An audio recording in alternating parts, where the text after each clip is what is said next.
Hello friends, welcome back to Bharathi వంటలు. ఈరోజు recipe వచ్చేసి కృష్ణుడికి ఎంతో ఇష్టమైన పేడా రెసిపీ, దూద్ పేడా. చాలా టేస్టీగా యమ్మీగా ఉంటుంది. ఇన్స్టెంట్గా 15 నిమిషాల్లో అప్పటికప్పుడు చేసేసుకోవచ్చు. మరి ఎందుకు ఆలస్యం, లేట్ చేయకుండా వీడియోని స్టార్ట్ చేసేద్దాము. ముందుగా స్టవ్ని వెలిగించి ఒక ప్యాన్ పెట్టుకొని అందులో 2 టేబుల్ స్పూన్స్ నెయ్యి వేసుకోండి. నెయ్యి వేసి నెయ్యి కొద్దిగా వేడెక్కాక అందులో 2 కప్పుల మిల్క్ పౌడర్ని వేసుకోండి. ఏ మిల్క్ పౌడర్ అయినా పర్వాలేదు, ఏ బ్రాండ్ అయినా పర్వాలేదు.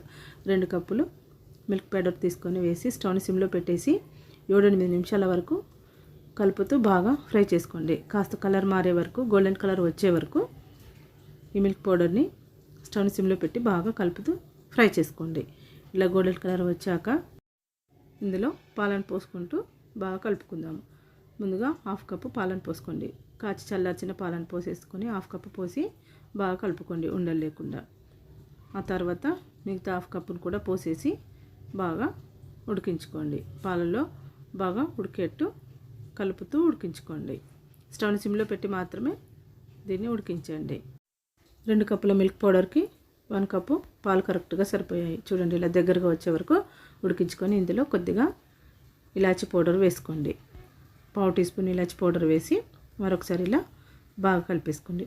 బాగా కలిపేసి ఇప్పుడు స్టవ్ను ఆఫ్ చేసేసుకోండి. స్టవ్ను ఆఫ్ చేసేసి ఒక 10 నిమిషాల వరకు పక్కన పెట్టేసుకోండి. పూర్తిగా చల్లార వరకు కలుపుతూ చల్లారబెట్టుకోండి. ఇలా పూర్తిగా చల్లారాక ఇందులో మనము షుగర్ పౌడర్ని వేసుకుందాము. షుగర్ పౌడర్ 4 టీ స్పూన్స్ అయితే కరెక్ట్గా సరిపోతుంది.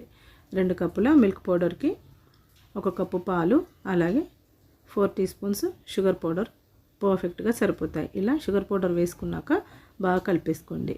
షుగర్ పౌడరు ఎప్పుడే కానీ వేడిగా ఉన్నప్పుడు వేయకండి. ఇలా పూర్తిగా చల్లారాకే వేసుకోండి, లేదంటే వాటర్ అవుతుంది, లూజ్గా అయిపోతుంది. అందుకని ఇలా పూర్తిగా చల్లారాక షుగర్ పౌడర్ వేసుకొని ఇలా చేత్తో పిండి ముద్దలాగా కలిపేసుకోండి. పిండి ముద్దలాగా కలిపేసుకొని ఇప్పుడు మనము చిన్న చిన్న సైజుల్లో ఇలా చిన్న బౌల్ లాగా తీసుకొని పిండిని ఇలా రౌండ్గా చేసేసి మీకు ఏ షేప్లో ఇష్టం ఉంటే ఆ షేప్లో పేడాలని చేసేసుకొని ఇలా ఒక ప్లేట్లోకి పెట్టేసుకోండి. ఇలా ప్లేట్లో పెట్టేసుకున్నాక ఇంకో 10 నిమిషాల వరకు కొద్దిగా చల్లారనివ్వండి. అంతే, నోట్లో వేసుకుంటే కరిగిపోయే దూద్ పేడ 15 నిమిషాల్లో రెడీ అయిపోయింది. చూసారా, చాలా టేస్టీగా యమ్మీగా ఉంటుంది. అసలు నోట్లో వేసుకుంటే ఇలా కరిగిపోతుంది.